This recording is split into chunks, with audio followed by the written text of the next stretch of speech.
Hello friends, I am Himlata Gautam. Welcome to all students. Let's teach now. Today it is the main topic of exam. तो friends ये आपका UP TET का second meeting का paper है और friends ये paper आपका child development and teaching method का है, बाल विकास एवं शिक्षण विधि का। तो फ्रेंड्स अब मैं आपको बता रही हूँ। हाँ फ्रेंड्स, इतना तो जरूर है कि मेरी वीडियो काफी लेट हो रही है। कुछ ना कुछ ऐसी कंडीशन है मेरे सामने जिससे मेरी वीडियो काफी लेट आ रही है, पर कुछ दिन ही ऐसा चल रहा है, फिर मेरी वीडियो आपको कंटिन्यू मिलना स्टार्ट हो जाएंगी। तो फ्रेंड्स अब मैं आपको आगे बता रही हूँ। निम्न में से शारीरिक विकास को प्रभावित करने वाला कारक क्या है? तो फ्रेंड इसमें से आपका सबसे पहला वाला आंसर एकदम राइट होगा, इनमें से सभी। आगे देखो फ्रेंड, बुद्धि लब्धि की गणना का सही सूत्र निम्न में से कौन है? MA/CA × 100 है। देखो ये वाला, ठीक है फ्रेंड्स, ये वाला क्या इसमें एकदम राइट है। विचारात्मक चिंतन की चर्चा निम्न में से किसने की? तो देखो फ्रेंड, विचारात्मक चिंतन की चर्चा निम्न में से किसने की? तो फ्रेंड किसने की थी? DV ने की थी। और फ्रेंड देखो मेरा भी ये सेकंड मीटिंग का एग्जाम था, यूपी टेट का फर्स्ट मीटिंग का मेरा एग्जाम नहीं था, लेकिन फ्रेंड क्या होता कि मैं भी गलती से बुधवर्थ लगा दिया था। कोई बात नहीं, मेरे इतने गलत नहीं है, चलो फिर, लेकिन फिर भी ठीक है। अब देखते रिजल्ट में क्या होता है। आगमनात्मक तर्क के स्तरों में कौन शामिल नहीं है? तो देखो फ्रेंड कौन शामिल नहीं है, आपको पता है कि कल्पना इसमें एकदम शामिल नहीं है, वाकई इसमें ये तीनों क्या है? शामिल हैं। आगे देखो फ्रेंड, सीखी गई बात को धारण और पुनः स्मरण करने में असफल होना, मतलब जैसे हमने कोई भी चीज को सीख लिया, अब क्या करते हैं कि हम उसको याद करने की कोशिश करते हैं, तो क्या होते हैं? हम उसमें असफल होते हैं। तो असफलता को क्या कहते हैं फ्रेंड्स? हम विस्मरण कहते हैं। क्या कहते हैं? विस्मरण कहते हैं। आगे देखो फ्रेंड, निम्नलिखित में से शेष से भिन्न है। कौन शेष से भिन्न है फ्रेंड? आपको बता दूं मैं, है ना, 16 - PF 6 से भिन्न है। तो फ्रेंड्स आपका 4 वाला आंसर इसमें क्या होगा? एकदम राइट होगा। आगे देखो फ्रेंड्स, 7, 8, 9, 10, 11, 12 का मध्यांक क्या है? तो देखो फ्रेंड क्या होगा, हम इसको सबको क्या कर लेंगे? देखो फ्रेंड जोड़ लेंगे, है ना, सबको क्या कर लेंगे? इस तरीके से जोड़ लेंगे और जोड़ के जितना इसका नीचे का होगा उतना उसमें क्या कर लेंगे? उसका डिवाइड कर देंगे। तो फ्रेंड देखो डिवाइड करके 9.5 आ रहा है। आगे देखो फ्रेंड्स, सूझ और अंतर्दृष्टि, सूझ और अंतर्दृष्टि का प्रतिपादन किया किसने किया था? तो फ्रेंड्स आपको पता है कि गेस्टाल्टवादी मनोवैज्ञानिकों ने किया था। आगे देखो, मैकडूगल के अनुसार प्रत्येक मूल प्रवृत्ति से समृद्ध होता है। मैकडूगल के अनुसार प्रत्येक मूल प्रवृत्ति से समृद्ध होता है। क्या होता है? हमेशा याद रखना फ्रेंड, संवेग होता है, संज्ञा नहीं होता है। फ्रेंड्स अब मैं आपको 10वां क्वेश्चन कराने जा रही हूँ। पूर्व अनुभव के आधार पर संवेदना को अर्थ प्रदान करना कहलाता है। क्या कहलाता है? देखो फ्रेंड आपको बता दूं मैं, प्रेसेप्शन कहलाता है। क्या कहलाता फ्रेंड? प्रेसेप्शन कहलाता है। आगे देखो फ्रेंड्स, पिछड़े बालकों के लिए, है ना, शैक्षिक उपलब्धि की अवधारणा किसने दी थी? तो आपको पता है कि पिछड़े बालकों के लिए, है ना, शैक्षिक उपलब्धि का मीन्स क्या आपको पता है फ्रेंड? रसेल वर्ड ने दी थी। आगे देखो, निम्नलिखित में से कौन सा एक उत्तम परीक्षण की विशेषताओं में से भिन्न है? फ्रेंड अब मैं आपको बता रही हूँ कि अभिक्षमता इसमें से क्या है? सबसे ज्यादा भिन्न है। एप्टीट्यूड। आगे देखो फिर, निम्नलिखित में से कौन सा बुद्धि का सिद्धांत नहीं है? तो कौन सा बुद्धि का सिद्धांत नहीं है? प्रत्यागमन का सिद्धांत बुद्धि का सिद्धांत नहीं है, और ये तीनों बुद्धि के क्या है? सिद्धांत हैं। आगे देखो फ्रेंड्स, निम्नलिखित में से अंतःस्रावी ग्रंथि नहीं है। तो देखो फ्रेंड कौन सी ग्रंथि नहीं है? मैं भी देखो कुछ गलत लगा के आई हूँ, क्योंकि कभी ऐसा होता है कि हो ही जाता, गलत तो हो ही जाता है, ठीक है। लेकिन फ्रेंड इसमें से लार ग्रंथि है वो एकदम क्या है? राइट है।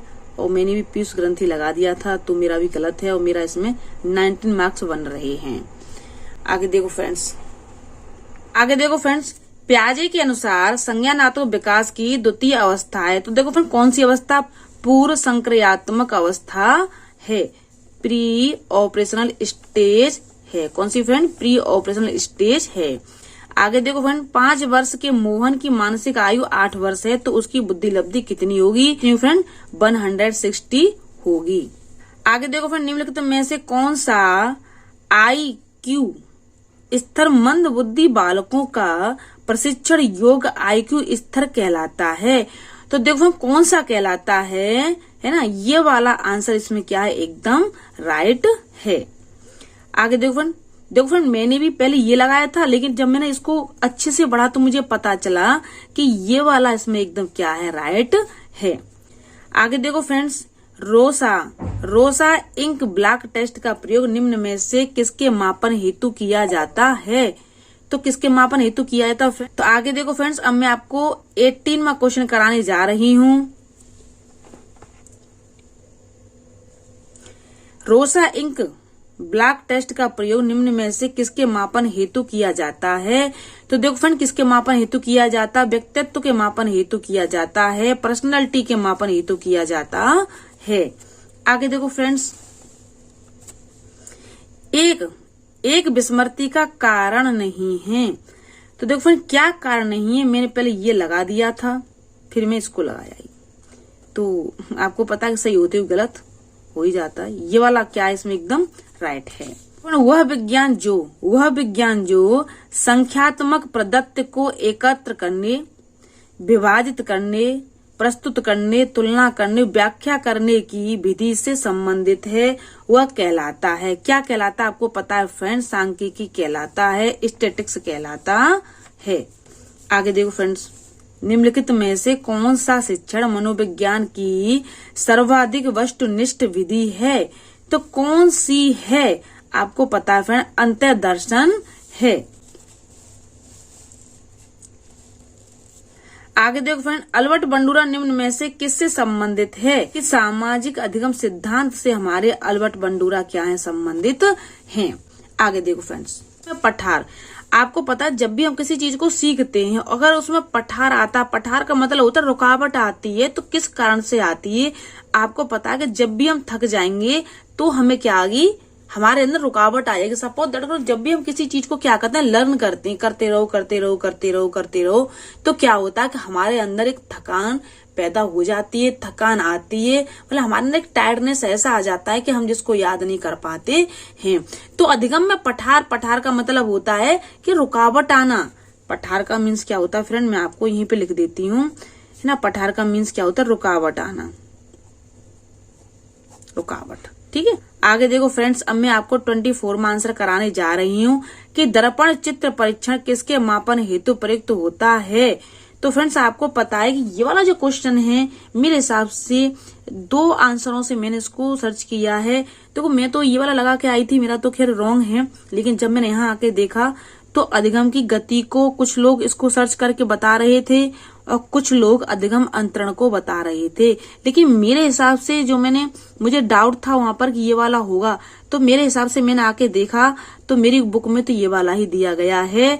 और कुछ यूट्यूब पे जो सर हैं, बेस्ट हैं, अच्छा पढ़ाते हैं, उन्होंने ये वाला बताया है, किसी ने ये वाला बताया है। तो फ्रेंड्स, आप देख सकते हो कि आपको जो बेटर लगे आपके अकॉर्डिंग, हो सकता है आंसर ये भी हो सकता है आंसर ये भी हो, लेकिन मेरे अकॉर्डिंग आंसर केवल इसका यही है। तो फ्रेंड्स, अब मैं आपको 25वां आंसर कराने जा रही हूँ, है ना। क्लाउड पिक्चर परीक्षण निम्न में से किसके मापन में प्रयुक्त होता है? तो किसके मापन में होता है फ्रेंड्स? आपको पता है कि व्यक्तित्व के मापन में होता है, पर्सनैलिटी के मापन में होता है। और देखो फ्रेंड, ये पर्सनैलिटी व्यक्तित्व वाला डबल क्वेश्चन आ गया है ना, इसी तरीके से कि उसमें भी व्यक्तित्व, इसमें व्यक्तित्व, इसलिए ये वाला क्वेश्चन और अच्छे से गलत हुआ बच्चों पर, है ना। क्योंकि पिक्चर क्लाउड होता है, किसी ने तो मतलब अभिक्षमता पर बता दिया है, किसी ने सबसे ज्यादा अभिरुचि पे बता दिया है, लेकिन ये दोनों नहीं है इसमें। फ्रेंड्स, इसमें क्या है? सबसे ज्यादा हमारी पर्सनैलिटी पर सबसे ज्यादा क्या होता है? पिक्चर क्लाउड होता है या क्लाउड पिक्चर होता है। आगे देखो फ्रेंड, मूल प्रवृत्ति की एक प्रमुख विशेषता है जो पाई जाती है सभी प्राणियों में तथा जन्मजात व प्राकृतिक होती है। ये वाला इसमें एकदम क्या फ्रेंड राइट है। आगे देखो फ्रेंड्स, अब मैं आपको 27 में आंसर कराने जा रही हूँ। भारतीय संविधान में 6 से 14 वर्ष के बच्चों के लिए निःशुल्क व अनिवार्य शिक्षा का अधिकार निम्न में से शामिल है। तो किसमें शामिल है?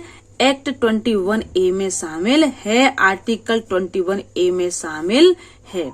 आगे देखो फ्रेंड, क्रैशमर ने व्यक्ति को निम्न में से किस प्रमुख प्रकारों में वर्गीकृत किया है? तो किसने किया है? क्रैशमर ने व्यक्ति को निम्न में से किन या किस प्रमुख प्रकारों में वर्गीकृत किया है? तो किसमें किया? सभी में किया है। गोलाकार, लंबाकार, सुडोलकार, इन सभी में किया है। आगे देखो फ्रेंड, टीईटी का मुख्य उद्देश्य किसका मापन है? तो टीईटी का मुख्य उद्देश्य अभिक्षमता का क्या है? मापन है। एप्टीट्यूड का मापन है कि व्यक्ति के अंदर कितनी अभिक्षमता है।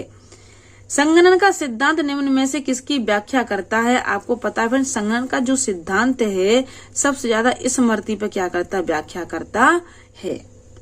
ये वाला मेरा इसमें और आंसर एकदम क्या हुआ? राइट हुआ है ना। तो इस तरीके से मैंने फ्रेंड्स इसमें अपने, खैर मेरे अब भी अच्छे नंबर से आते, 25 मेरे आ जाते, मैं जानती थी, लेकिन 5 क्वेश्चन तो मेरे कुछ ही दिमाग से ऐसे निकल गए। हाँ, पर इतना कि मेरे इसमें 20 मार्क्स नंबर एकदम क्लियरिटी में हैं।